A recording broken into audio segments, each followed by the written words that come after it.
There are five major, well-known Raymond Chandler film adaptations, three of them being adaptations of works which starred Philip Marlowe. Of course, there was 1944's Murder My Sweet, starring Dick Powell, 1946's The Big Sleep, starring Humphrey Bogart, most famously, and then there's, of course, less well-known but has some esteem now, Robert Altman's The Long Goodbye from 1973, starring Elliot Gould.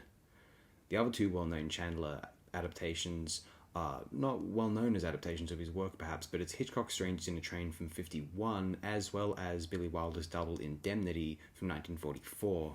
And then you find out about two adaptations starring the, at that point, rather aging Robert Mitchum as Philip Marlowe from 1975 and from 1978, respectively. Farewell My Lovely, the former, and The Big Sleep, the latter. You think, how have I not heard of these? How are these not held in esteem? I've got to give these a watch. And then after viewing Farewell My Lovely, one thinks, yes, how come these aren't more well known? How come this isn't more well considered? I'm not going to go so far as to claim that it's superior to the Humphrey Bogart Big Sleep, or that it's superior to even the Robert Altman Long Goodbye picture. Although what we have in Farewell My Lovely is extremely entertaining, highly filmic, highly engrossing, very atmospheric, extremely entertaining, well performed, an engaging piece of neo-noir mid-1940s in the midst of World War II set, terrific noir bash, delightful what we might call cliches, but you can hardly call them cliches when they're sourced from Chandler himself, wherein a lot of the cliches appear, certainly in the film context, seem to stem, but there's also there's a brilliant enunciation of things which were the norm in film depictions of this genre, of this kind of pulp, hard-boiled PI detective fiction.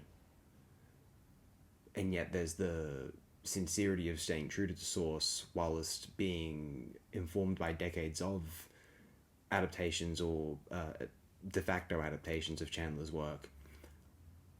It culminates in, I think, a really strong enunciation of the formula. Always invigorating, always watchable, Robert Mitchum, in his way, remains one of the most likeable, certainly impressionable screen actors of all time. It is difficult to imagine expectations not being met when viewing Farewell My Lovely. You know it's not considered a major classic, and you know it's going for a Chandler narrative starring Robert Mitchum, set in the mid-40s, or early 40s, I suppose, mid-World War II, early 40s, I ought to say.